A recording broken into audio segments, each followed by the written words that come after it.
جیسا مجھے اللہ کا فضل ہے کہ ان کی تھوڑی سی خدمت کرنے کا موقع ملا. اب دیر تک میرا سایہ میرے والد کے مقابلے میں کیونکہ ان کی وفات ہوئی ہے.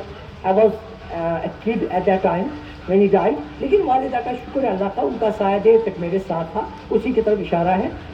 ایک بادل چل رہا تھا ساتھ میرے دیر سے, ایک بادل چل رہا تھا ساتھ میرے دیر سے, دھوپ میں رحمت کی بوندیں مجھ پر برساتے ہوئے. ایک بادل چل رہا تھا ساتھ میرے دیر سے, دھوپ میں رحمت کی بوندیں مجھ پہ برساتے ہوئے. رات کی تاریکیوں میں چاندنی کے روپ میں, رات کی تاریکیوں میں چاندنی کے روپ میں نور کے ٹکڑوں سے میرے خواب چمکاتے ہوئے. رات کی تاریکیوں میں چاندنی کے روپ میں نور کے ٹکڑوں سے میرے خواب چمکاتے ہوئے.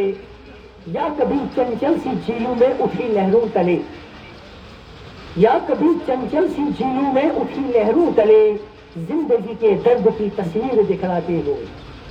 زندگی کے درد کی تصویر کو دکھلانا, یعنی میں نے دیکھا ہے کہ میری والدہ نے میرے لیے کتنی مشقتیں اٹھائی, میرے لیے کتنی تکلیفیں اٹھائی.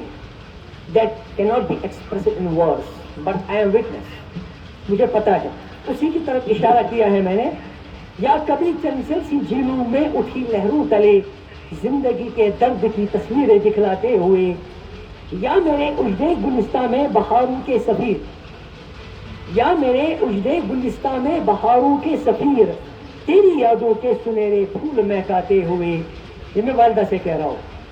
فجر کی پو پھوٹنے پر شب نے بھی جذبات میں, فجر کی جب پو پھوٹتی ہے, یعنی میری والدہ کو میں نے دیکھا ہے جب صبح پھوٹتی تھی تو اٹھتی تھی, وضو کر کے نماز پڑھتی تھی, پھر وہ مصلی پہ بیٹھ کر اللہ کی بارگاہ میں روتی تھی میرے لیے, میرے بچوں کے لیے, میری بہنوں کے لیے, ان کے بچوں کے لیے. وہ رویا کرتی تھی. وہ ہمیشہ اللہ تعالیٰ سے ایک ہی دعا مانگی, اپنے لیے تو اسے کبھی کوئی دعا نہیں مانگی. اسے کہا اے اللہ میرے بچوں کو خوش رکھ ہمیشہ. یہ میں نے دیکھا ہے. یہ اسی طرف اشارہ ہے. فجر کی پو پھوٹنے پہ شبنمی جذبات میں دامن ممتا سے وہ سیماب چھلکاتے ہوئے. یا سیماب چھلکانے کا مطلب ہے آنکھوں سے جو آنسو بہ رہے تھے اس کے. فجر کی پو پھوٹنے پہ شبنمی جذبات میں دامن ممتا سے وہ سیماب چھلکاتے ہوئے. دور دریا سے صدا آتی ہوئی ملاحوں کی. آپ نے دیکھا ہوگا کہ جو بڑے بڑے دریا ہوتے ہیں, یہاں تو نہیں ہے, ہمارا ایک ہی دریا ہے وہ ہے جہلم, وہ بھی چھوٹا سا ہے, لیکن جو گنگا ہے یا جو بڑے بڑے دریا ہندوستان میں یا پوری دنیا کے اندر, ان میں رات کو بھی ٹرانسپورٹیشن جو ہوتی ہے, وہاں ملا جو ہوتے ہیں, جو کشتی بان ہوتے ہیں, وہ ناؤ چلاتے ہیں.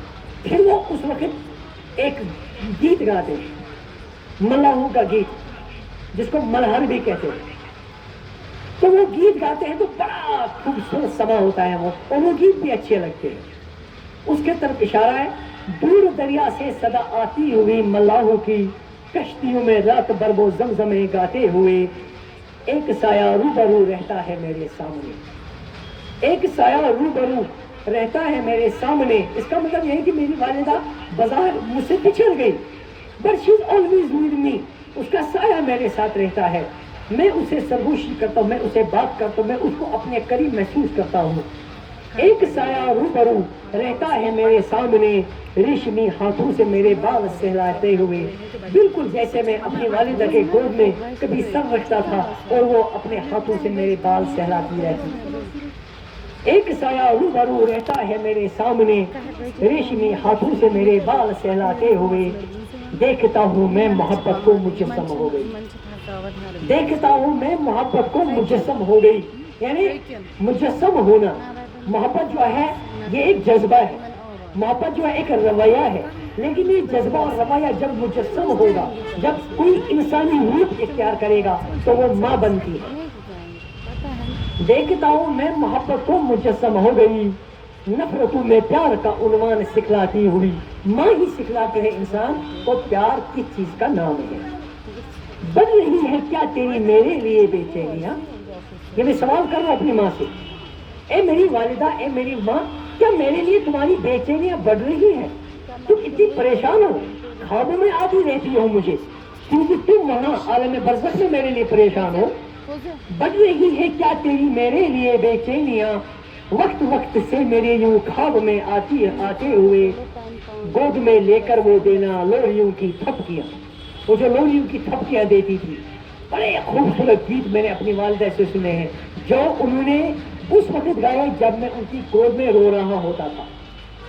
گود میں لے کر وہ دینا لوریوں کی تھپکیاں، گنگنا کر زندگی کے راز سمجھاتے ہوئے، تم شفائی ہو سراپا بس رہی آرزو، یعنی تم قرضدار ہو اپنی والدہ کی محبت سے، تم لاکھ کوشش کرو اپنی والدہ کی محبت کا حق ادا نہیں کر سکتے، وہ قرضہ نہیں اتار سکتے، تم شفائی ہو سراپا بس رہی آرزو، چہرے مادر تصور میں صدا لاتے ہوئے، ہمیشہ تم نے کیا کیا ہے، تم نے اپنی والدہ کا تصور اپنے ذہن میں بسائے رکھا ہے، اپنی والدہ کو ایک پل کے لیے بھی تم نے کبھی نہیں بھلا دیا۔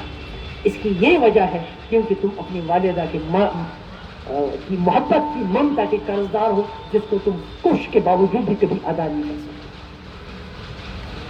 ٹھیک ہے نا؟ ہاں